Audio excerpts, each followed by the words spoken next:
hari byinshi twumva ntibitwigishe kandi bifite isomo kubera ko twe tudafite ubushobozi bwo gusobanukirwa neza icyo bisobanuye. Ugasanga twebwe twumva direct meaning ariko ubucukumbuzi wapi.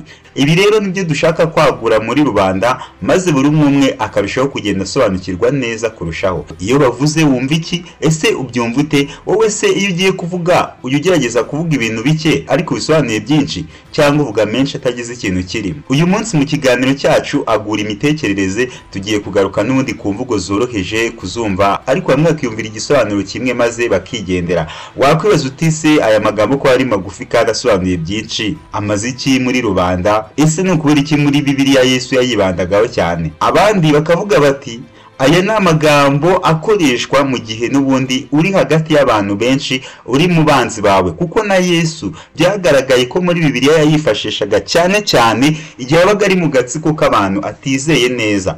Bigasaba yuko akoresha imigani, agakoresha amagambo yo mu migani. Hari imvugo zitandukanye zigenda zivugwa, iyo mvugo umuntu ayikubwira ntuyisobanukirwe neza mu by'ukuri, kandi iyo mvugo ifite ikintu isobanuye kimeze fresh, ifite ikintu gisobanuye kandi ifite n'icyo yakwigisha. Ugasanga rero wowe uhise uyumvira nyine amagambo ari aho ngaho cyangwa se ntubyumvise neza, warangiza ukazafata undi mwanya wo gusobanuza. Njye nitwa Justin Mind Harimana, nige tugiye kubana mu kiganiro cyacu agura imitekerereze. Muradikira gukora subscribe, share, like, comment mu kiganiro cyacu kugira ngo kizamuke kigere kure. Agura imitekerereze, kiganiro cyica kuri Kandi Sister TV kigufasha gutekereza cyane, kwaguka mu bitekerezo, kureba kure ndetse no mu myumvire shoboka.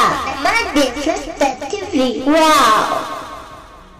Uyu munsi turahera kuri statement imwe cyangwa se umuntu yaravuze. Uyu munsi dufite imvugo igira iti burya urutozi warwica mu masegonda make cyane kuko rurusha imbaraga n'ubushobozi, ariko narwo iyo rukwitumye rukuraza ingange. Rero ntinya, witinye, utinye na mugenzi wawe kuko icyo umwifuriza nawe yakikwifuriza bigakunda. Uyu mvugo isobanuye iki rero? Hari abantu baba bakomeye, hari abantu baba ari abayobozi bacu, hari abantu baba ari abantu bafite amafaranga, hari ababa ari abakoresha bacu, ariko mu by'ukuri uwo muntu aba yagukorera icyo ashaka mu masegonda make cyane kuko afite amafaranga, afite buri kimwe cyose. Nta kintu na kimwe cyatuma icyo yifuza kugukorera atakigukorera. Ariko sometime nawe wagira icyo umukorera, ushaka kutakimukorera uwo munsi cyangwa mw'iyo minsi, ariko nawe ukazakimukorera. Bigenda bite? None n'ubundi bigaruka kuri ya mvugo ivuga ati none ninjye ejo ni wowe. None uri umukire, none ufite buri kimwe cyose, wihenura ku muntu, wirya ku bantu, wirata ku bantu, ugutonganya abantu, bamwe biyemeraho, abandi ukabakubita, abandi ukabafungisha. Ariko mu by'ukuri ejo nihagera ntuzatekereze yuko ukuri none ariko ejo uzaburi, kuko ntibishoboka. Ntabwo uyu munsi ukomeza ariko ejo uzaburi. Ejo nutaburenza aho wari uri uzaba warasubiye inyuma yaho wari uri. Ibyo nabyo bijye bitwigisha mu buryo bwose, bijye bitwigisha mu gihe cyose turi kuri iyi si, bijye bitwigisha mu gihe cyose dutembera iyi si cyangwa se tukiri gukorera muri iyi si. Indi mvugo iragira iti icyo wumvise jya ugiha agaciro, ugitekerezeho kabiri kurusha ukivuze ndetse n'icyo cyumviyeho, kuko burya benshi bumva ibintu kuko ari ibintu ariko ntibabitekerezeho ku buryo ari byo. Iyi mvugo nayo irumvikana. Nujya wumva ikintu jya ugiha agaciro ndetse uha agaciro n'icyo kintu wacyumvise cyangwa uha agaciro wakikubwiye. Uri kumva? Abantu benshi hari ibintu bumva bakumva ibintu kuko babyumvise, kuko bari kubyumva bakabyumva, ariko kumva bitandukanye no gutekereza. Birumvikana pe, habanza kumva, ariko nyuma yo kumva se uratekereza ute? Hari abantu benshi ngiye nzi, umuntu ashobora kwicara hariya ukavuga afite n'ibindi ari gutekerezaho, mu by'ukuri ibyo ari kuvuga ntaba ari kubyumva, akakwima amatwi kandi uri kuvuga cyane, ariko afite ibindi bintu ari gufokasingaho. Ibyo nibyo. Ariko nujya wumva ikintu ntukajye usuzugura uko bwiye ikintu, ntugasuzugura uko bwiye ijambo, ntugasuzugura umuntu ukugira inama, ntugasuzugura umuntu uguhanuriye, ntugasuzugura umuntu uguhanuye akubwiye ati iki ni kirazira, gendera muri uyu murongo, uwo ni kirazira, ntukamusuzugure. Ashobora kuba ari umwana wowe uri mukuru, wowe ukanga kumva ibyo akubwiye kubera iki? Kubera yuko umuruta. Ashobora kuba ari umukene nta mafaranga afite, wowe uyamurusha, ugasuzugura icyo yakubwiye, ugasuzugura inama kugiriye.